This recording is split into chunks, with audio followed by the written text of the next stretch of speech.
আমার মুসলমান ভাইগণ, কান লাগান, ঘন্টাখানিক সময় আমার হাতে আছে। আপনাদের জীবনের মূল্যবান সময় আমি নষ্ট করতে চাই না। তবে যতটুকুন সময় মাহফিল মঞ্চে বসে ব্যয় করব, পুরা সময়টুকুন যেন রব্বে কারিম হাসরের জমিনে মিজানে নেকির পাল্লাটা ভারী বানায়া দেয়। বন্ধুরা আমার, আল্লাহর কালাম শুনি, যেই কালামের ভিতরে ভুল নাই, শুনবেন, বুঝবেন, হৃদয়ের কাছে প্রশ্ন করবেন, সঠিক বেঠিক এটা বের করবেন, এরপরে সে অনুযায়ী জীবন চালাবেন। চলুন আল্লাহর কালাম শুনি। রব্বুল আলামিন কি বলেন? ওয়াইযা তুলিয়াত আলাইহিম আয়াতুহু যাদাতুহুম ঈমানা ওয়া আলা রাব্বিহিম ইয়াতাওয়াক্কালুন।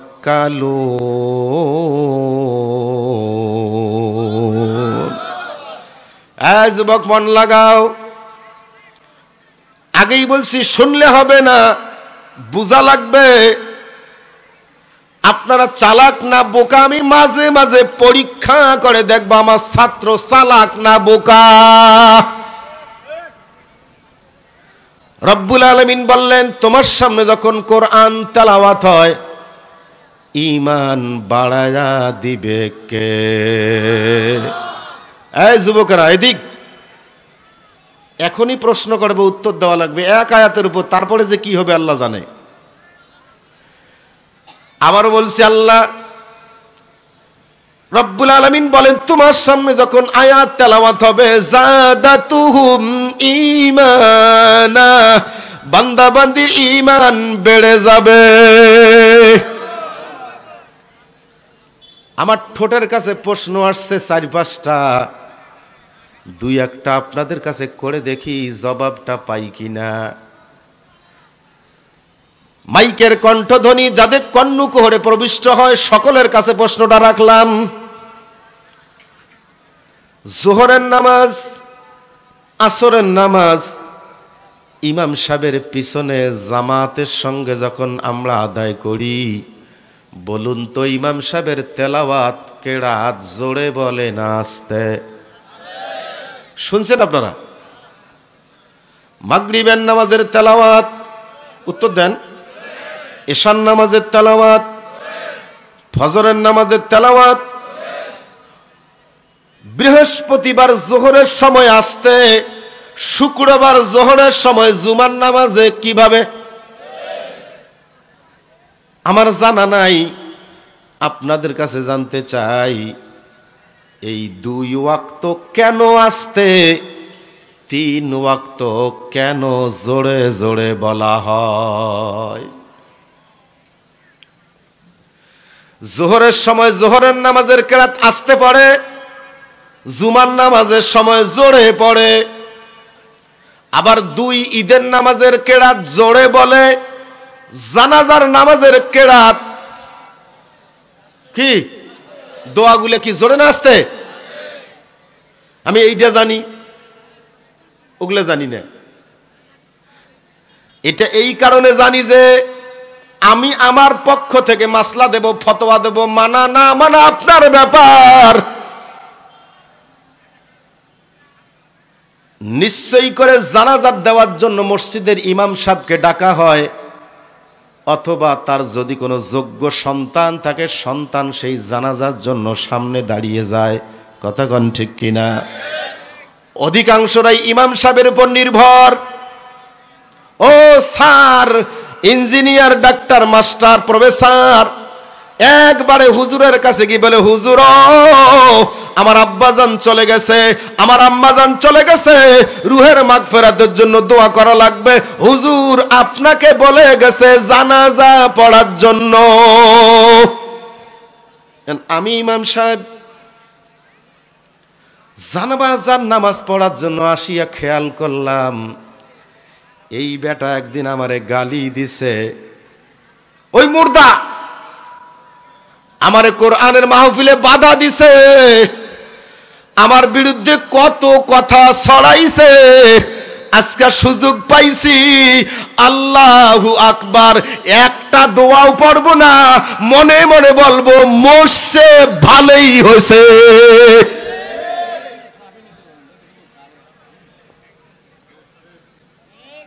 ও দাঁড়ানো ভাইরা, এই যে পাম্পাসে অনেক জায়গা আছে, আসেন না, আসেন আসেন, অনেক জায়গা আছে তো। আলহামদুলিল্লাহ, মাঠ ভরে যাবে ইনশাআল্লাহ, মাঠ ভরে যাবে ইনশাআল্লাহ, বলেন না আলহামদুলিল্লাহ।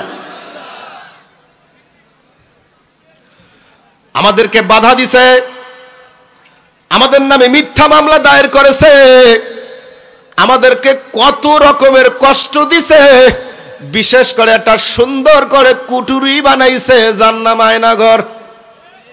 কথা কন না, মনে আছে না নাই? কেন বললাম হুজুর? আপনাদের কাছে এই জবাবটা সুন্দর জানা আছে, আমি প্রশ্ন করলে উত্তরটা পেয়ে যাব। টাকা খরচ করে বাড়ি বানাইছেন আপনি, ওই বাড়ির থাকার অধিকার আপনার। কথা কন ঠিক না বে ঠিক? এই সামনে যুবকের আমার সঙ্গে হা না বলা লাগবে আপনাদের। টাকা খরচ করে আপনি ঘর বানাইছেন, নিশ্চয় করে ঘরে থাকার অধিকার আপনার বেশি, তবে আপনি চাইলে কিছুদিনের জন্য ভাড়া দিতে পারেন। আমি মন্তব্য করব এজন্য যে আমার দেশের টাকা দিয়া মুসলমানদের কষ্ট দেওয়ার জন্য, বিশেষ করে ওলামায়ে কেরামদেরকে কষ্ট দেওয়ার জন্য তোমরা যে আয়না ঘর বানাইছো, কিছুদিন ভাড়া ছিলাম আমরা, কষ্ট করেছি আমরা, এখন তোমার ঘর তোমার যাওয়া লাগবে।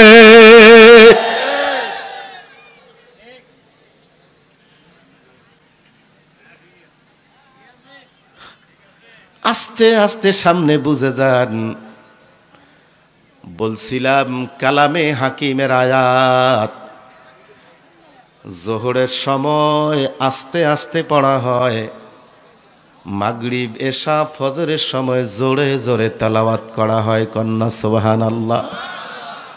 এখান থেকে বোঝা গেল একটা মাসলা, জোরের সংখ্যাটাই বেশি। কথা কন না? 5 ওয়াক্ত নামাজের ভিতরে 2 ওয়াক্ত আস্তে, 3 ওয়াক্ত জোরে, তার মানে হলো আস্তে চাইতে জোরের সংখ্যা বেশি। এর পিছনে অনেকগুলি কারণ আছে, আমি প্রত্যেকটা লাইনের একটা করে টেপবো। তা কেমন? উদাহরণ, এক্সাম্পল আর যুক্তি। 1 কেজি চাউল, প্রয়োজন মাফিক পানি, ধরে নেন 1.5 কেজি, পাতিলের ভিতরে রেখে নিচের মধ্যে যদি আগুন দিয়া তা দেওয়া যায়, অথবা বিদ্যুতের লাইনের ভিতরে সুইচটা ঢুকায় দেওয়া যায় রাইস কুকারে, 35 মিনিট 40 মিনিটও লাগতে পারে চাউলটা সিদ্ধ হতে। এবার পাতিলের ঢাকনাটা তুলিয়া বলুন তো, প্রত্যেকটা চাউল টিপে দেখা লাগবে ভাত হইছে না না হয়? এই চালাক ভাইরা বলেন কয়টা? বাস, একটা, সর্বোচ্চ 2টা, একটা অথবা 2টা চাউল টিপলেই কিন্তু পুরা পাতিলের খবর বলা যাবে। আর কেউ যদি বোকামি করে সবগুলা টেপে, ভাত নষ্ট হয়ে যাবে। আমি ওই যুক্তিটা এজন্য আপনাদের কাছে তুলে ধরলাম, যেই পয়েন্টে আমি যাব, প্রত্যেকটা পয়েন্টের ভিতরে একটা, সর্বোচ্চ 2টা ইঙ্গিত দিব। ওই লাইনে আমি আর যাব না, আপনাদের বাকিগুলি বুঝে নেওয়া লাগবে। আর যদি এক লাইনে সব টিপি তাহলে তো ওডি শেষ। সুতরাং এখন সামনে যাব। বন্ধু কান লাগান, রব্বুল আলামিন বলেছে জোরের সংখ্যা বেশি, আস্তের সংখ্যা কম। এই অনেকগুলির মধ্য থেকে একটা বলে আমি বের হয়ে যাব। যেহেতু রায়গঞ্জ বাজার বড় বাজার, বড় মসজিদ আছে, এশার নামাজে ইমাম সাহেব একটু লম্বা করে কেরাত পড়ে, ঠিক কিনা? অনেকগুলা কারণের একটা কারণ, লম্বা করি পড়ে, কারণ এরপরে আর কোনো ফরজ নামাজ নাই, ওয়াজিব নামাজ নাই। সারা রাত আল্লাহর বান্দা এখন আরামে ঘুমাবে, এজন্য ইমাম সাহেব একটু লম্বা করে তেলাওয়াত করতেছে। এশার নামাজের লম্বা কেরাত, ইমাম সাহেবের কণ্ঠ যদি ভালো হয় আর আমল আখলাক যদি ভালো হয়, তেলাওয়াতের ভিতরে যে কি মজা পাওয়া যায় শ্রোতারা বোঝে, আর হৃদয়ের ভিতরে নূরের তাজাল্লি জমা হয়, যেন সারা রাত ওই অবস্থায় যাইতে পারে। কিন্তু কি হয়, লোকগুলো আগাবার কম না পাওসিবার কম চিন্তা করতেছি। কারণ আমি ওনাদের শুরুতে বলছিলাম, ভাই খুতবার আগেই বলছি, খুতবা দিয়ে নাই, না দিয়ে বলছি ভাই দয়া করে আপনার সামনে ফাঁকা রাখেন না। এরপর আরেকবার বললাম, আরো যদি বলা লাগে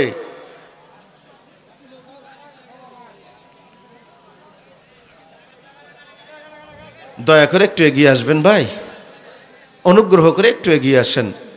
আর কর্তৃপক্ষ যেটা ধারণা করছে লোক হয় না না হয়, হয় না না হয়, এজন্য সামিয়ানা এতটুকু করছে। আলহামদুলিল্লাহ, সামিয়ানা জায়গা আপনার হবে না, কোনো কায়দা করে লাভ নাই, বাইরে কুয়াশায় মানুষ বসা লাগবে, ঠিক না বেঠিক? আর আসবে না কেন, এটা তো কোরআনের বয়ান, ঠিক না বেঠিক? আসবে মধু আহরণের জন্য। তা কেমন, এটা একটা যুক্তি বলে ভালো হবে। আমার বন্ধু খেয়াল করেন, বসে বসে থাকবেন না, কিন্তু আগে আসবেন।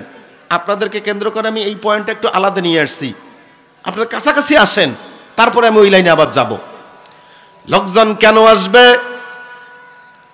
আপনার বাড়িতে যদি 1 কেজি চিনি কিনে নিয়ে আসেন, পলিথিনের ব্যাগ সরকার নিষেধ করেছে, যদি আপনি নিয়ে আসেন, ওই পলিথিনের ব্যাগ থেকে চিনিগুলা আপনার কোনো প্লাস্টিকের ভাণ্ডের ভিতরে ঢুকাইতে গিয়া কয়েকটা দানা মাত্র আপনার ফ্লোরের উপরে, আপনার ঘরের মেজের উপরে যদি পড়ে যায়, খেয়াল করে দেখবেন কিছুক্ষণের মধ্যে মিস্টার পিঁপড়া হাজির হয়ে গেছে।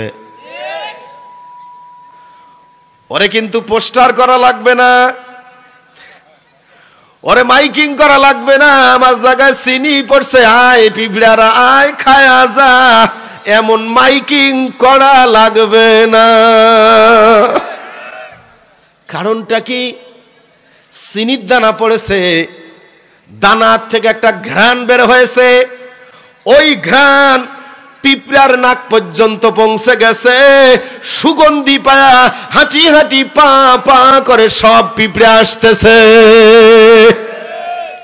আপনি যদি মাইক নিয়ে মাইকিং শুরু করে দেন, ও পিঁপড়ার দল, আমার ঘরে আসবি না, আমার চিনি খাবি না, যদি আসো তোদের সবগুলারে পুড়ে মারবো, তোদের হাজতে ঢুকাবো। ঘন্টার পর ঘন্টা যদি মাইকিং করো, একটা পিঁপড়াও ফেরত যাবে না, দলে বলে ঘুরে আসবে, ঠিক কিনা? এই যুক্তি এজন্য দিলাম, কোরআনের মাহফিলের ঘোষণা হয়েছে, রহমতের ফেরেশতারা চারিদিক দিয়া ঘেরাও করে রেখেছে। এখানকার সুঘ্রাণ, এখানকার থেকে মাইকের থেকে যে সুমধুর কণ্ঠের বাণী উলামায়ে কেরামদের কাছ থেকে যাবে, আমার কিন্তু না, ওদের কণ্ঠের থেকে মধুর বাণীগুলি যখন বের হয়ে যাবে, ইমানদার নেককার মুসলমানদের কানের ভিতরে যখন ঢুকবে, কোনো দোকান বাধা দিতে পারবে না, চায়ের দোকান আটকাইতে পারবে না, গেট দিয়ে আটকানো যাবে না, বিছানায় রাখা যাবে না, হেঁটে হেঁটে সব সুঘ্রাণে চলে আসবে।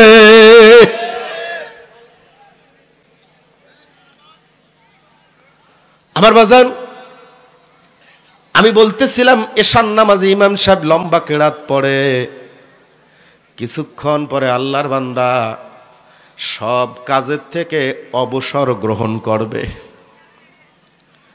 এশার সালাত আদায় করার পরে বাসার মধ্যে গিয়া খাওয়া দাওয়া আগে কিংবা পরে করে আল্লাহর বান্দা এখন রেস্টে যাবে। তবে একটা দোয়া পড়ে, আপনাদের জানা আছে কিনা, অনেকের আছে, আল্লাহুম্মা বিইসমিকা আমুতু। পরেরটা আমি পরে বলবো, এটা আগে একটু বলে দেই, তারপরে ওটা বলবো। আল্লাহুম্মা, আয় আল্লাহ, বিইসমিকা, তোমার নামে, আমুতু, আমি মরে গেলাম। মন লাগান। ও মালিক, তোমার নামে মরে গেলাম। ঘুমের অবস্থা অর্ধমৃত না, ঘুমের অবস্থা মৃত। এরপরে দোয়া করি, ওয়াহিয়া, আয় আল্লাহ, তোমার যদি দয়া হয়, তোমার যদি মায়া হয়, তোমার যদি ভালোবাসা থাকে, আবার আমারে জিন্দা করে দিও, আমি ফজরের নামাজ যেন পড়তে পারি। কিন্তু বান্দারে তোমার হালত কি? আল্লাহুম্মা বিইসমিকা আমুতু বলে ঘুমিয়ে গেলাম। কামেসাল, অর এক্সাম্পল কিংবা যুক্তি বলা যায়। আপনি একজন দোকানের কর্মচারী, কাপড়ের দোকানে চাকরি করেন, মাসিক বেতন 10,000 8,000 টাকা। রাতের 9টা বা 10টার সময় দোকানটা বন্ধ করে চাবিটা নিয়ে মালিকের কাছে দিয়ে দেন, ও মালিক, এই নেন আপনার দোকানের চাবি, আমি সকালবেলা আসবো, এরপরে চাবি নিয়ে দোকান খুলবো। কথা কন না, ঠিক না বে ঠিক? এই এক্সাম্পলটা কেন দিলাম? মালিকের সঙ্গে আপনার যদি সম্পর্ক ভালো হয়, মালিকের সঙ্গে আপনার যদি সব ঠিকঠাক থাকে, সকালবেলা দরজার পাশে দাঁড়াইলে তোমার চাবিটা দিয়ে দিবে, আবার দোকান খুলে তুমি ব্যবসা করতে পারবে। কিন্তু মালিকের সঙ্গে তোমার সম্পর্ক যদি ঠিক না থাকে, বনি বনুতা যদি ঠিক না হয়, মালিক চাবি নিয়ে রেখে দিবে আর বলবে, যা যা, তো চাকরি নাই, আর আসতে পারবি না, আমার চাবি আমি নিছি, আর তোরে দেব না, চাকরি নাই। কেন বুঝেন না রে ভাই? দুনিয়ার সমস্ত কাজ করে মালিকের কাছে গিয়া তোমার জীবনের সবকিছু সুপর্দ করে দিয়ে দিলা, আর বললে, মালিক, কত কথা না বলে আসছি, আমি ওদিক যাইতে পারবো না ভাই, একটা চাউল টিপলে তো সহায় হয়ে যাবে, বাকিগুলি কখন টিপ দেব? দোয়ায় কুনুতের ভিতরে কতগুলা কথা গিয়া বান্দা বলে, আল্লাহুম্মা ইন্না নাস্তাইনুকা ওয়া নাস্তাগফিরুকা ওয়া নু'মিনু বিকা ওয়া নাতাওয়াক্কালু আলাইকা ওয়া নুসনি আলাইকাল খায়রা। কতগুলি আবেগ মালিকের দরবারে তুলে ধরে, এরপরে বলে, ওয়া নাখলাউ ওয়া নাতরুকু মাইয়াফজুরুকা, আল্লাহ তোমার বিরুদ্ধাচরণ যারা করে তাদের দল আমি করি না, তাদের সঙ্গে আমার কোনো সম্পর্ক নাই, আমি তাদেরকে বর্জন করলাম, তালাক দিয়ে আসলাম। এমন কথা মালিকের কাছে বলে তুমি বিছানার মধ্যে আসিয়া সুপর্দ হয়ে গেল, আল্লাহ তোমার নামে আমি মরে গেলাম, চাবি তোমাকে জমা দিলাম। মালিক দিলে দিতেও পারে কিংবা নাও দিতে পারে, তোমার রুহুটা ঘুমের অবস্থায় নিয়ে নিতে পারে।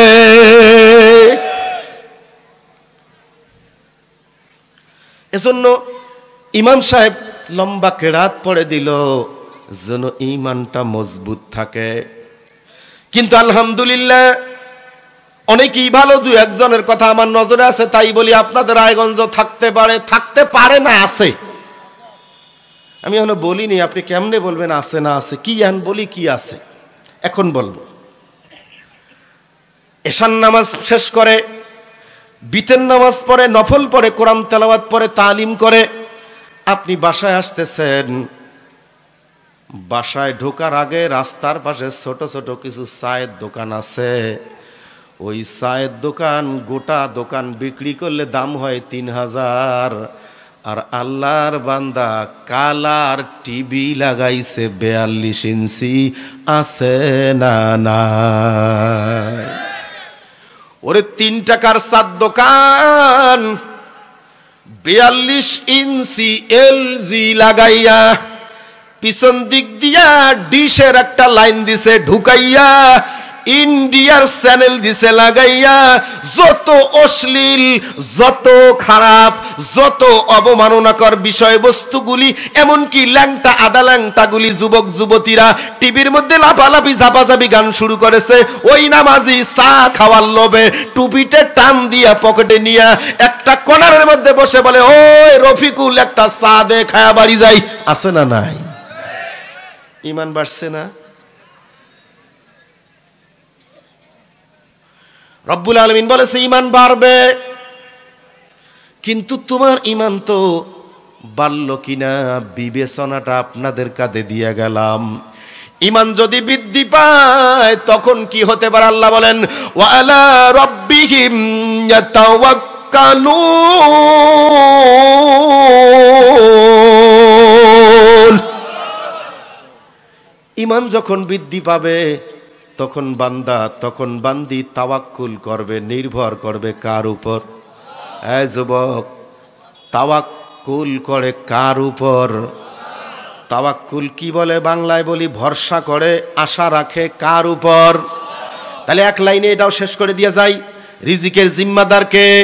হ্যাঁ, জবান খুলে বলেন, রিজিকের মালিক কে? হায়াতের মালিক কে? আর বললাম না পয়েন্ট একটা টেপার কথা? তাহলে একটা পয়েন্টের উপর এক লাইন বলে দিয়া যায়, আপনার ঈমানটা যদি বৃদ্ধি পায়, সারাদিন রিক্সা চালাইয়া 300 টাকা যদি রোজগার হয়, সারাদিন দোকানদারি করে যদি 200 টাকা ইনকাম হয়, দিন মজুরি দিয়া মানুষের খেতে কাজ করিয়া সারাদিন গিয়া যদি 300, 400, 500 টাকা রোজগার হয়, তুমি যদি সন্তুষ্ট চিত্তে ওই টাকা গ্রহণ করে বাজার সামগ্রী করে বাড়িতে ফিরে যাও, আর বিবি বাচ্চা যদি বলে আজকে সারাদিনের ইনকাম কেমন, আপনি যদি বলেন আলহামদুলিল্লাহ, আল্লাহ যা দিছে তাতেই খুশি আছি, ও মুসলমান বলা যায় তোমার ঈমান বেড়ে গেছে। আর যদি রিক্সা বহন করার পরে 300, 400 টাকা ইনকাম করে যদি বলো আহারে সর্বনাশ, আজকে যে কার মুখ দেখে বের হয়েছি, আছে না নাই কন্যা? আজ কার মুখ দেখে বের হইলাম, আমার ভাড়ায় নাই। দিন মজুরদের কি অবস্থা হুজুর, সারাদিন যায় 300, 400 টাকা দেয়, সংসার কেমনে চালাই?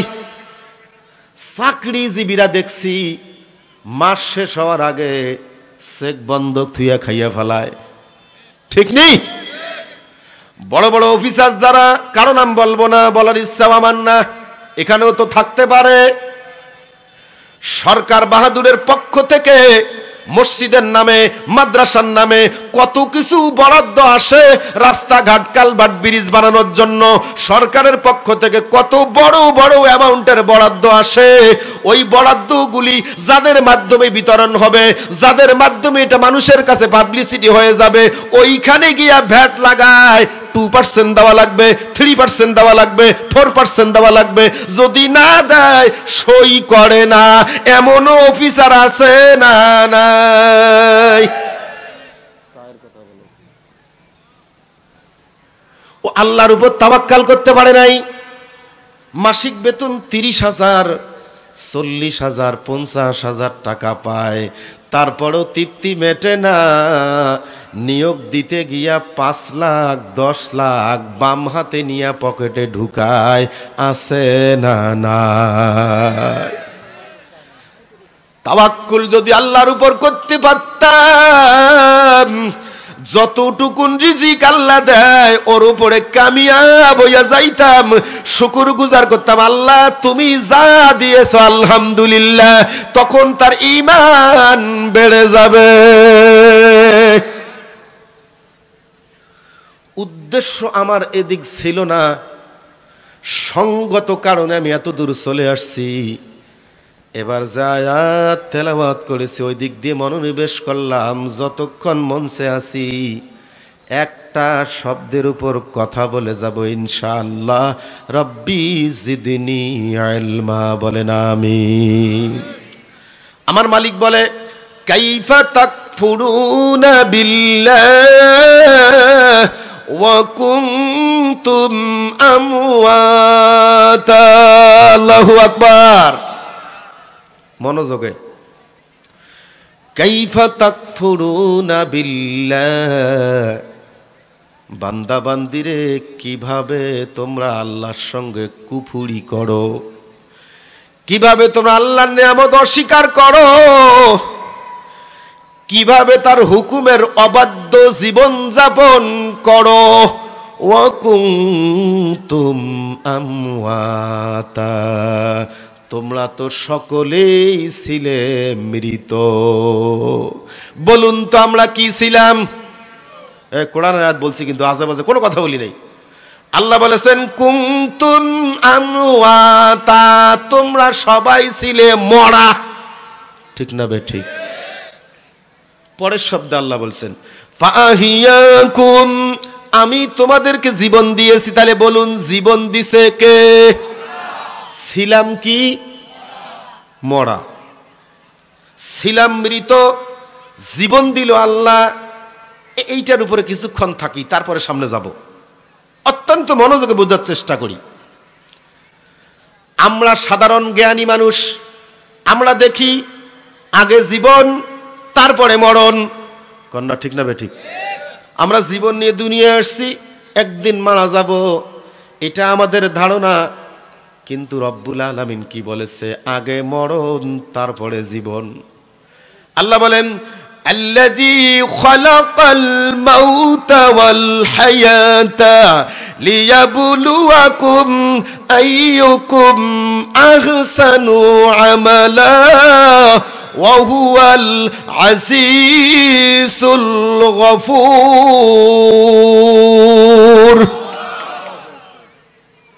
আল্লাহ বলেন আল্লাযী খালাকাল মাউতা, তিনি এমন সত্তা যিনি আগে সৃষ্টি করেছেন মরণ। মনোযোগে, আমরা দেখি আগে জীবন। আল্লাহ বলল খলাকাল মাউতা, আগে মরণ, ওয়াল হায়াতা, এবং জীবন। তাহলে আগে মরণ তারপরে জীবন। আমরা দেখি আগে জীবন তারপরে মরণ। ঠিক না বেঠিক? বিষয়টা একটু সামনে নিয়ে বোঝানোর চেষ্টা করি। এবার কি আপনাদের দাবিটা ঠিক থাকবে না আল্লাহর দাবিটা ঠিক থাকবে? রব্বুল আলামিন তো সুন্দর করে জানিয়ে দিয়েছেন, এমনকি প্রশ্নবোধক চিহ্ন করে দিয়েছেন। আনতুম তাখলুকুনাহু আম নাহনুল খালিকুন। এই যুবক বলেন আল্লাহু আকবার। আনতুম তাখলুকুন, আল্লাহ প্রশ্ন করেছে তোমরা কি সৃষ্টি করেছো নাকি? আম নাহনুল খালিকুন। আল্লাহু আকবার। মেহমানের আগমন শুভেচ্ছাই আপনাদের মেহমান। আল্লাহু আকবার। আল্লাহ হায়াতে তৈয়্যিবা দান করুক। হিংসা আছে নাকি আপনাদের? আল্লাহ হায়াতে তৈয়্যিবা দান করুক, ইহকাল এবং পরকালে নাজাতকামীদের অন্তর্ভুক্ত করুন, বলি আমিন। চলুন, রব্বুল আলামিন কি বলছে? আগে জীবন না মরণ? খেয়ালে শোনেন যুবকেরা, আগে কি? মরণ, তারপরে কি? জীবন। এটা কার কথা? আর আমরা কি দেখি? আগে জীবন পরে মরণ। আল্লাহ বলে আগে মরণ পরে জীবন। আর একবার বলছি, আল্লাযী খালাকাল মাউতা ওয়াল হায়াতা লিয়াবলুয়াকুম আইয়ুকুম আহসানু আমালা। আল্লাহ বলেন আগে মরণ এরপরে জীবন। কেন দিয়েছি? এই কথাটা নিয়ে শেষে আমি ফিনিশিং দেব ইনশাআল্লাহ। আগে এই কথাটা সম্পর্কে একটু সামনে বুঝ দেওয়া যাক। রব্বুল আলামিনের বাণী আগে মরণ। এই আগে মরণ থেকে জীবনে আমি গুনাহগার, অবশ্য বাইরে জেলায় গেলে 2 ঘন্টা ওয়াজ করে নেই। আল্লাহ আপনি মাফ করেন, আল্লাহ আপনি মাফ করেন। আপনাদের কাছে 15 মিনিটের আমি শেষ করার জন্য নিয়ত করলাম। তৌফিক ইল্লা বিল্লাহ, বলেন না আমিন। একটা শব্দ নিয়ে আগে আল্লাহ বলেছে মরণ, এটা আমি আপনাদের বোঝানোর চেষ্টা করব একেবারে সরেজমিন থেকে। যারা যেখানে আছেন, যে অবস্থায় আছেন, বসে পড়ুন, পরিবেশটা সুন্দর রাখুন। আমার কণ্ঠ খারাপ, আমার আলোচনা খারাপ, এরপরে মেহমান আসবে, তবে আমি যতটুকুন বলতে থাকবো কোরআন হাদিস থেকেই বলতে থাকবো। আশা করছি আপনাদের খারাপ লাগে না।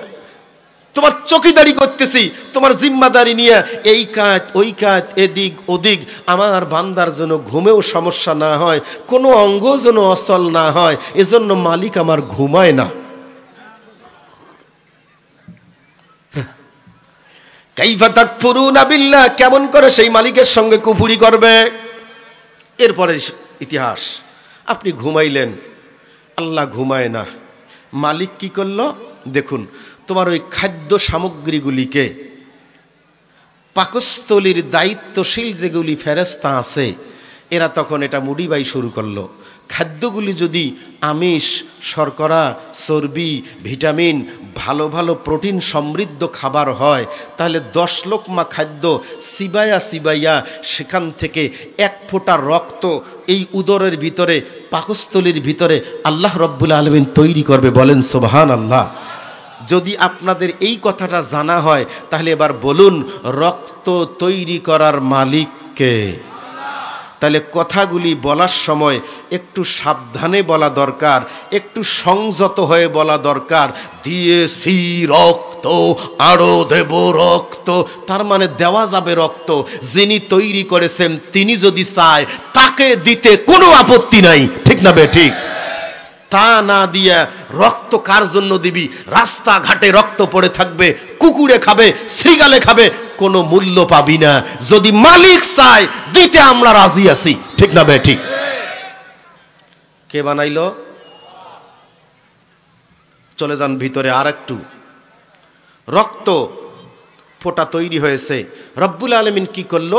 রক্ত ফোঁটা প্রয়োজন অনুযায়ী তোমার স্কিনের ভিতর দিয়ে ঢুকায় দিল, প্রয়োজন অনুযায়ী তোমার শিরার ভিতর দিয়ে ঢুকায় দিল, যেন গোটা শরীরের ভিতরে রক্তটা সঞ্চালিত হয়। তা যদি না হয় তাহলে একটা অঙ্গের ভিতরে চেপে ধরবে, আর একটা রংটা কালো হয়ে যাবে, উপরটা শক্ত হয়ে যাবে, রক্ত সঞ্চালনে বাধা হবে, টিপলেই ব্যথাগ্রস্ত হয়ে যাবে, তার মানে প্যারালাইজড হওয়ার পূর্ব লক্ষণ, ঠিক না বে ঠিক? ওই মালিকের সঙ্গে কি করে তুমি কুফরি করবে?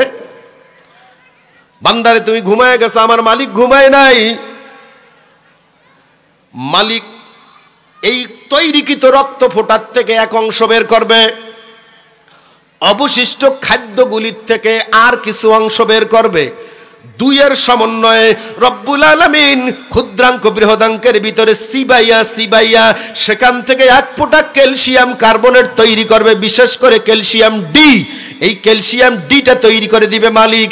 এই ক্যালসিয়াম টুকুন পাকস্থলীর ভিতর দিয়ে তোমার হাড়ের ভিতর দিয়ে ঢুকায় দিবে, যাতে করে ভিতরে সিবাসিবি না করে, কামড়া কামড়ি না করে। অনেকেই আছে দেখবেন +40, অর্থাৎ 40 বছর প্লাস হয়ে গেছে, জয়েন্টে ব্যথা, হাড় ভিতরে শিরশির করে, পিরপির করে, ভালো লাগে না।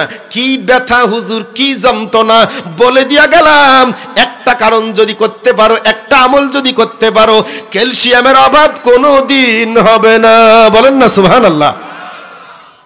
এখন মালিক ক্যালসিয়াম তৈরি করতেছে পেটের ভিতরে, এটা তৈরি করে তোমার হাড়ের ভিতর দিয়ে ঢুকাই দিল, হাড়টা মজবুত হয়ে গেল। আর তুমি মাঝে মাঝে এইরকম দেখাও না, এইরকম করে সাবধান। চলুন সামনে এবার বুঝাচ্ছি কেমন করে মালিকের সঙ্গে কুফরি করবে, যে মালিক তোমাকে মৃত্যুর থেকে জীবন দান করেছে, ঠিক না বে ঠিক? এখনো মরণের মধ্যে আছি আমরা, আর 2-3 মিনিট চেষ্টা করতেছি মরণ থেকে জীবন দেওয়ার জন্য। চলুন ভিতরে এবার তাড়াতাড়ি করে। বন্ধুরা আমার লক্ষ্য করুন, রক্ত তৈরি হয়ে গেল, ক্যালসিয়াম তৈরি হয়ে গেল। এখন মালিক কি করে? আর একটা ফিল্টার দিয়ে ছাঁকনি দিবে। ছাঁকনি দেওয়ার পরে রক্তের থেকে কিছু অংশ, ক্যালসিয়ামের থেকে কিছু অংশ এবং বাকি উচ্ছিষ্ট খাদ্যগুলির থেকে আর কিছু অংশ, 3-এর সমন্বয়ে রব্বুল আলামিন কুদরতিভাবে 1 ফোঁটা লুৎফা বানায় দিবে, যেটাকে বীর্য বলা হয়, নাপাক পানি বলা হয়। এই নাপাক পানি ফোঁটা রব্বুল আলামিন তৈরি করে জায়গা মতো রেখে দেয়। রাতের বেলা স্বামী স্ত্রীর দাম্পত্য জীবনে একই বিছানায় রাত যাপন করতে গিয়া রব্বুল আলামিন ওই ক্যালসিয়াম ফোঁটা মায়ের রেহেমের ভিতরে ঢুকায়া দেয়। সুবহানাল্লাহ বলে। এটাও মরা, রক্ত মৃত, ক্যালসিয়াম মৃত, এরপরে নাপাক বীর্য ফোঁটা তৈরি হলো, এটাও মৃত। ঠিক না বেঠিক? তবে এখানে একটা মাসলা বলতে মনে চাচ্ছে, বলুন নামাজের আর কাম কয়টা? নামাজও বুঝি পড়েন না। কয়টা কয়টা আর কাম কয়টা? 13টা। 1 নাম্বার বলেন শরীর পাক, 2 নাম্বার কাপড় পাক, 3 নাম্বার হ্যাঁ খালি জায়গা বলা যাবে না, নামাজের জায়গা পাক, শরীর পাক, কাপড় পাক, নামাজের। মেহমান আসছে বসবে, কয়টা বললাম খেয়াল করে ভাই? কয়টা? 3টে। আরো বাকি আছে যেগুলো, ওগুলো এখন বললো না, আমার প্রয়োজন এখন এই 3টের মধ্যে হয়ে যাবে। আবার বলছি, শরীর পাক, কাপড় পাক, নামাজের জায়গা পাক। এবার বলুন তো পাক না সাপ? হ্যাঁ পাক না সাপ? 2বার বলছি, আরেকবার বলবো, পাক না সাপ? পাক। আলহামদুলিল্লাহ, অ্যান্সার ঠিক হয়েছে। পাক কাকে বলে, সাপ কাকে বলে, 1 মিনিটে বুঝে নিয়ে এই দিকে আমরা চলে আসব। সাপ কি? পরিষ্কার পরিচ্ছন্ন। তা কেমন?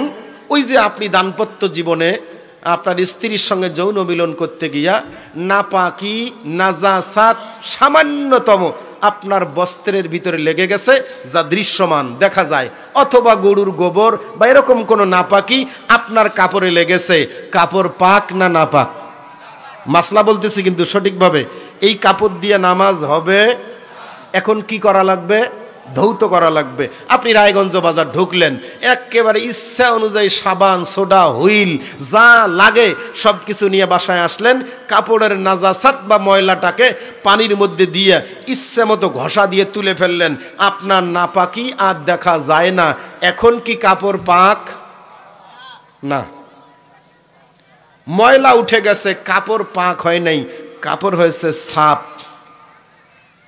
এগেইন ময়লা উঠে যাওয়ার পরে কাপড় হয়েছে সাপ, এটা পাক হয় নাই। পাক করব কেমন করে? সাপ কাপড়টাকে নতুন পানিতে আরেকবার ডুবায়া, সাধ্য অনুযায়ী কাঁচা দিয়া চিবায়া পানিগুলি ফেলায় দিবেন 1, আবার নতুন পানিতে ডুবায়া সাধ্য অনুযায়ী কাঁচা দিয়া চিবায়া পানিগুলি ফেলায় দিবেন, আবার নতুন পানিতে ডুবাইয়া সাধ্য অনুযায়ী কাঁচা দিয়া পানিটাকে চিবায়া, এরপরে আপনার এই সাপ কাপড়টা পাক হবে। তার আগ মুহূর্ত পর্যন্ত ছিল সাপ, 3বার নতুন পানিতে ডুবানোর পরে এই কাপড়টা হয়ে গেছে পাক।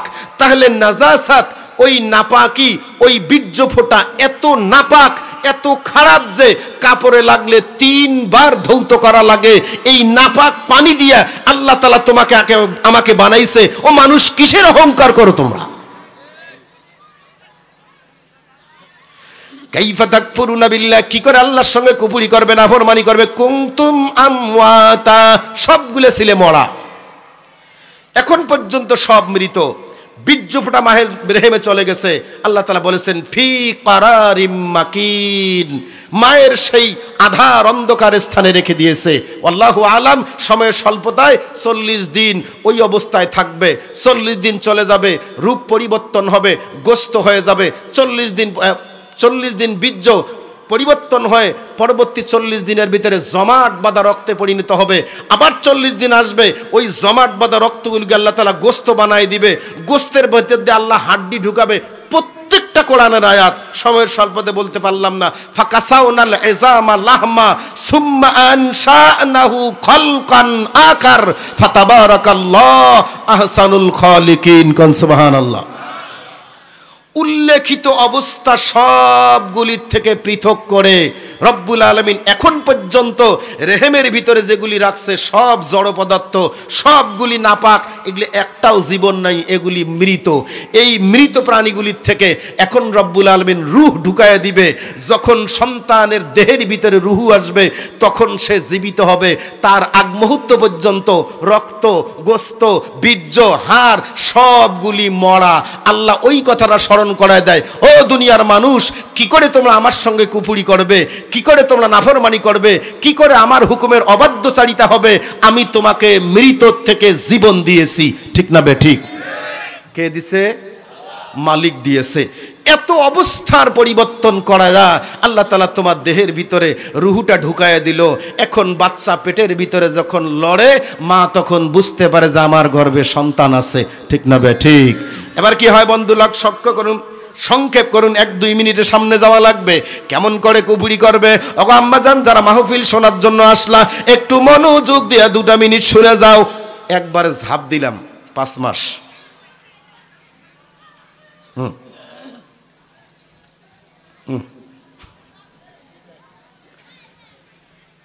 গর্ভের বয়স 5 মাস। কত? হ্যাঁ যুবক, কথা বল, কয় মাস? 5 মাস। মানুষের পঞ্চ ইন্দ্রিয় আছে। পঞ্চ ইন্দ্রিয়ের ভিতরে স্বাস্থ্য বিজ্ঞানীদের অভিমত এবং দলিলও আছে। পঞ্চ ইন্দ্রিয়ের ভিতরে সর্বপ্রথম আল্লাহ তাআলা মায়ের পেটের ভিতরে বাচ্চার কানে শ্রবণ শক্তিটা এট ফার্স্ট খুলে দেয়। সুবহানাল্লাহ বলে। প্রথম কানের এই শ্রবণ শক্তিটা আল্লাহ তাআলা খুলে দেয়। এর পিছনে কি কি হিকমত রহিত আছে, অনেকগুলির মধ্যে একটি, ওই মা 5 মাস থেকে শুরু করে সন্তান পৃথিবীর জমিনে ভূমিষ্ঠ হওয়া পর্যন্ত প্রতিটা দিন, প্রতিটা রাত ওই মা কি করে, কি শোনে, ইউটিউবে থাকে না গান শোনে, না অশ্লীলতা, না বেহায়াপনা, নাকি শাশুড় শাশুড়ির সঙ্গে ঝগড়া বিতর্ক লাড়ালাড়িতে ব্যস্ত হয়ে যায়, সমস্ত তথ্যাদি ওই বাচ্চা কানের ভিতরে আওয়াজ শুনতে পায়। ওর মায়ের আচরণ পুরাটাই বাচ্চার কান পর্যন্ত পৌঁছে যায়। ফলে এই বাচ্চাটা দুনিয়ার জমিনে যখন ভূমিষ্ঠ হয়, আমার দেখা আছে 1.5 বছরের বাচ্চা, সর্বোচ্চ 2 বছরের বাচ্চা মোবাইলে ইউটিউবের ভিডিও গান সামনে দিলে ও অটোমেটিক কোমর দুলায় নাচে। এমনকি মোবাইল ছাড়া ভাতও খায় না। আছে না নাই? এই অপরাধটা আম্মা জানের। সন্তান খারাপ হওয়ার পিছনে কি কারণ, সন্তান ভালো হওয়ার পিছনে কি কারণ, এই 5 থেকে 9 বা 10 মাসের ভিতরেই 30% কমপ্লিট হয়ে যাবে। সেখানেই রব্বুল আলামিন সন্তানটাকে ভালো বানাবে না খারাপ বানাবে, এটা তার মা বাবার কারণেই হবে। বাবার কারণ এখানে থাকবে না, পুরাটাই মায়ের কারণে সন্তান ভালো হবে খারাপ হবে। যদি আম্মাজান ব্যবহার ঠিক না রাখে, সর্বদাই যদি এরকম অশ্লীলতা বেহায়াপনা, সর্বদাই যদি উচ্ছৃঙ্খলতা লক্ষ্য করে, তাহলে বাচ্চাটার ভিতরে প্রভাব বিস্তার করবে। আর যদি ওই আম্মাজান 5 মাস থেকে শুরু করে সন্তান ভূমিষ্ঠ হওয়ার পূর্ব মুহূর্ত, প্রতিদিন প্রতিটা রাত যখন ওই সময় পাবে, তখনই এটা আল্লাহ তাআলার কালাম নিয়ে বসে যাবে, সুমধুর কণ্ঠে আল্লাহর বাণীগুলি বলতে থাকবে। আর রহমান আল্লামাল কুরআন খালাকাল ইনসান। যখন কোন আম্মাজান মধুর কণ্ঠে কালামে পাক তেলাওয়াত করতে থাকে, এই আওয়াজটুকুন বাচ্চার কান পর্যন্ত পৌঁছে যাবে। ওই মা গভীর রজনীতে জমিনের পরে নাকার কপাল ঠেকায় দিয়া তাহাজ্জুদের ভিতরে মালিকের কাছে আবেদন করতে থাকবে, সুবহান রব্বিয়াল আলা। ও মালিক, তোমার সদর দপ্তরে একটা আবেদন জানাই রে মালিক। শৈশবের পরে, কৈশোরের আগে আমার ভালো মন্দ, এমনকি আমার লজ্জাস্থানে বিষয়টা আমার মা বাবা জানতো। আমার যখন জ্ঞান আসছে, আমি তখন থেকে আমার লজ্জাস্থানের হেফাজত করেছি। মালিক গো, এরপরে তোমার হুকুম পালন করার জন্য, তোমার নবীর সুন্নত পালন করার জন্য আমি বৈবাহিক সম্পর্কে আবদ্ধ হয়েছি। আমার স্বামী কর্তৃক হালালভাবে আমি বৈধ সন্তানের মা হতে চলেছি। ও মালিক, সন্তান দিয়েছো তুমি, খুশি হয়ে গেছি আমি। তবে মালিক, একটা বড় আবেদন লাগাই, আমাকে কিন্তু এই বাচ্চা দুনিয়ার জমিনে প্রসব করাইতে গিয়া হাসপাতাল, ক্লিনিক, অপারেশন থিয়েটারে নিও না। মায়ের চোখের পানি মালিক সহ্য করতে পারে না। 1 দিন কাঁদে, 2 দিন কাঁদে, 3 দিন কাঁদে, সময় পাইলে তাহাজ্জুদে কান্দে। কান্দি কান্দি মালিকের দরবারে সন্তুষ্টি অর্জন করে। আশা করা যায় 95 থেকে 98% নারীরা যারা আল্লাহর হুকুম পালন করে, মালিকের কাছে ভয় করে আর বারবার আবেদন করে, ওই মাকে সিজারের জন্য অপারেশন থিয়েটারে যাওয়া লাগে না। সন্তান দুনিয়ার জমিনে আসার পূর্ব মুহূর্ত পর্যন্ত যতটা রাত যাবে, যতটা দিন যাবে মা শুনে নেন, আপনার জন্য প্রত্যেকটা দিন দাঁড়িয়ে দাঁড়িয়ে ইবাদত করার মতো কিংবা সারাটা দিন রোজা রাখার মতো সওয়াব আল্লাহ মায়ের আমলনামায় দান করে দেয়। ওগো আম্মা জান, কিভাবে আল্লাহর সঙ্গে কুফরি করবেন? এমন সুন্দর করে আল্লাহ তাআলা সন্তান দিল, এবার দেহের ভিতরে রূহ চলে আসলো, 120 দিনের ভিতরে রূহ পরিপূর্ণ হয়ে গেল। দুনিয়ার জমিনে আসতে 9 থেকে 10 মাস সময় লাগে। কেন? বিশদ ব্যাখ্যা এলেম কম, বলতে পারি না, একটা শুধু এক লাইন বলে দেয়া যায়। আমার দিক দেখা লাগবে, সবাইকে তাহলে বুঝাইতে পারবো।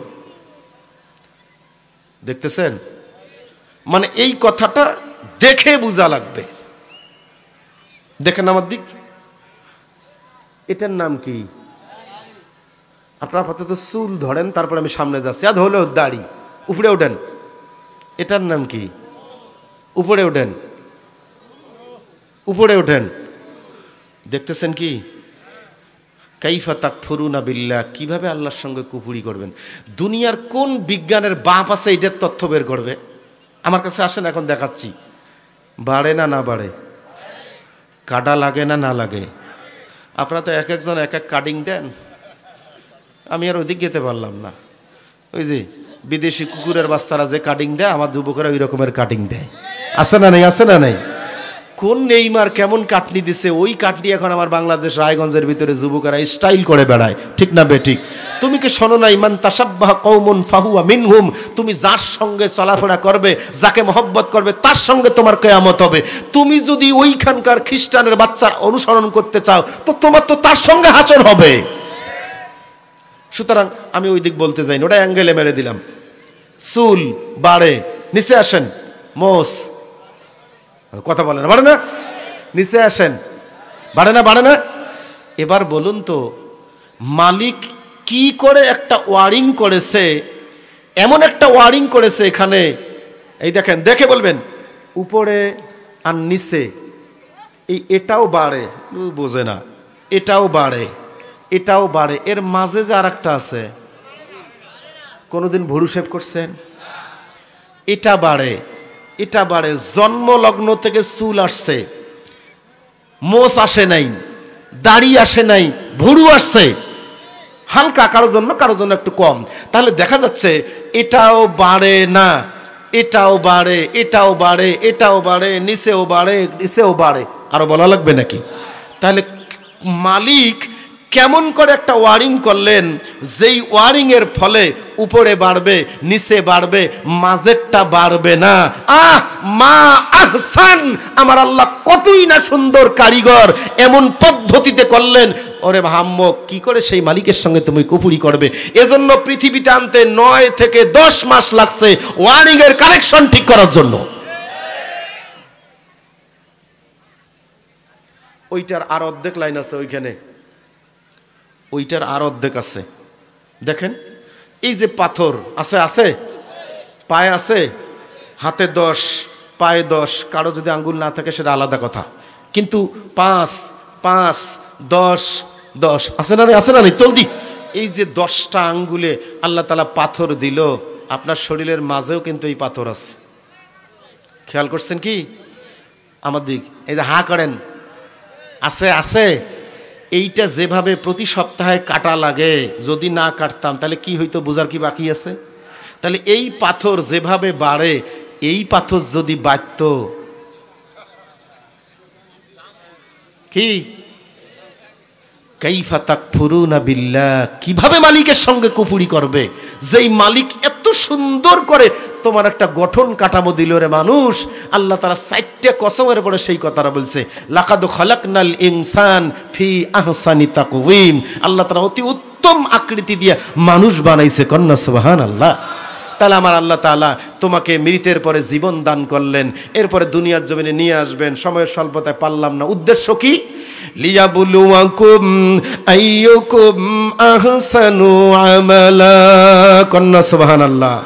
আমি মালিক মৃতর থেকে তোমার জীবন দিলাম। কেন দিলাম রে বান্দা, কেন দিলাম রে বান্দি? উদ্দেশ্য আমার একটাই, লিয়াবলুয়াকুম, আমি তোমাদের পরীক্ষা করে দেখতে চাই, আইয়ুকুম আহসানু আমালা, তোমাদের মধ্যে কে ভালো আমল করতে পারে, কে উত্তম আমল করতে পারে, নির্দিষ্ট সময় দিয়ে দুনিয়ার জমিনে প্রেরণ করলাম, ওই সময়টুকুন কতটুকুন ভালো আমল করতে পারে, এজন্য মৃত থেকে জীবন দিয়েছি আমি আল্লাহ। উদ্দেশ্য মালিকের একটা, মরার থেকে জীবন দিছে একটা মাত্র কারণে, সেটি হলো ও বান্দা তোমাদের মধ্যে কে আহসান আমল করতে পারে, ভালো আমল করতে পারে। ভালো আমলের বিভিন্ন ধরন আছে। আমি আজকে আপনাদের কাছে 2 থেকে 3 মিনিট বা সর্বোচ্চ 5 থেকে 7 মিনিটের ভিতরে একটা ভালো আমলের পরীক্ষা নিতে চাই রে ভাই। ভালো আমলের কোনো অভাব নাই। নামাজ, রোজা, হজ, যাকাত, পর্দা পশিদা, ইবাদত বন্দেগী, হালাল গ্রহণ, হারাম বর্জন, রাস্তাঘাট, কালভার্ট, ব্রিজ, গরিব মিসকিন অসহায় দরিদ্রদের সাহায্য দান করা, সবগুলি ভালো কাজ, ঠিক না বেঠিক? এরপর আরেকটা ভালো কাজ আছে, যেই ভালো কাজের বর্ণনা রাসূল করিম সাল্লাল্লাহু আলাইহি ওয়াসাল্লাম দিয়েছে, মান আহাব্বা সুন্নতি ফাকাদ আহাব্বানি ওয়া মান আহাব্বানি কানা মাই ফিল জান্নাহ। কন্না সুবহানাল্লাহ। আমার রাসূল বলে, মান আহাব্বা সুন্নতি, যারা আমার সুন্নতের প্রতি মহব্বত রাখে, ভালোবাসে, প্রকৃতপক্ষে ফাকাদ আহাব্বানি, তারা যেন আমি নবীকে মহব্বত করে। নবীকে মহব্বত করে না এমন উম্মত কি বাংলাদেশে আছে? যেই নবী স্পষ্ট বলেছে কানা মাই ফিল জান্নাহ, তারা আমার সাথে আমার হাত ধরে আল্লাহ জান্নাতে যাবে। ওই রাসূল বলেন, তোমরা যারা আমার সুন্নতকে মহব্বত করবে, ভালোবাসবে, আমার আল্লাহ তাআলা ভালোবাসবে, আর আমি রাসূল সন্তুষ্ট হয়ে খুশি হয়ে তোমাদেরকে সঙ্গে নিয়ে আল্লাহ তাআলার জান্নাতে যাব। কোন সুবহানাল্লাহ। আমার বন্ধু ও আমার বাপজান, হিংসা, বিদ্বেষ, রাগ, ক্ষোভ সবগুলি অন্তর থেকে ডিলিট করে দাও। 1 ডজন কারণ, একটা বলি রে ভাই, হিংসা বিদ্বেষের কারণে, ভাই ভাইয়ের কলহ বিবাদের কারণে, সামান্য থেকে সামান্যতম একটু কাজের কারণে আজ গোটা বিশ্বের জমিনের দিকে যদি তাকানো যায়, দেখেন না গাজা উপত্যকাটা বিজাতির দলেরা মাটির সঙ্গে নিশ্চিহ্ন করে দিয়েছে। প্রায় 45,000 মুসলমান নারীদেরকে মেরে ফেলেছে। অগণিত লাশ ধ্বংসস্তূপের নিচে পড়ে আছে সামান্যতম হিংসা বিদ্বেষের কারণে। দেখছেন না কালামে হাকিমের বর্ণনায় জেরুজালেমের অবস্থা কি হয়েছে? বাইতুল আকসাটার ডানে বামে যত মুসলমান ছিল আজান দিত, নামাজ পড়তো, একজনকেও ঢুকতে দেয় না। আল্লাহু আকবার কাবীরা। এখন ইদানিং আলহামদুলিল্লাহ শুভ সংবাদ আমরা পাচ্ছি, আমরা ভালো খবর পাচ্ছি, আমাদের নাক পর্যন্ত সুঘ্রাণ আসতেছে বিজয়ের জন্য। লক্ষ্য করবেন আপনারা, এখন পত্রিকা দেখবেন, ইউটিউবের ভিতরে দেখবেন, নেতানিয়াহু বেটা আর প্রকাশ্যে বাইরে আসে না, গর্তের ভিতরে ঢুকে মিটিং মিছিল করে, বাইরে আসে না। হিজবুল্লাহ পর ড্রোন হামলা চালায়া ঘর বাড়ি ভেঙে ফেলেছে। যদি সে বের হয়, শত শত মিসাইল তাক করে রাখছে, স্যাটেলাইটের থেকে ছবি দেখবে, সঙ্গে সঙ্গে শত শত রকেট নিক্ষেপ করবে ইহুদির বাচ্চাকে জমিন থেকে চির বিদায় করে দেওয়ার জন্য। বন্ধুরা আমার, হিংসা, বিদ্বেষ, রাগ, ক্ষোভ দূরীভূত করে দেন। ও আওয়ামী লীগ করে এজন্য না, ও বিএনপি করে এজন্য না, ও জামাতি ইসলাম করে এজন্য না রে ভাই, ও তবলিগ করে এজন্য না। না, আমরা সবাই মুসলমান, আমাদের আল্লাহ এক, আমাদের নবী এক, আমাদের কোরআন এক। দুনিয়ার জমিনে সামান্যতম রাজনৈতিক দলে আমরা ভাগাভাগি হতে পারি, কিন্তু আমার নবী যদি ডাক দেয় কোনো দল বুঝবো না, সবাই মিলে এক কাতারে দাঁড়ায় যাব, ঠিক কিনা? আয় মুসলমান, এজন্য হিংসা বিদ্বেষগুলি দূরীভূত করে দাও। আমার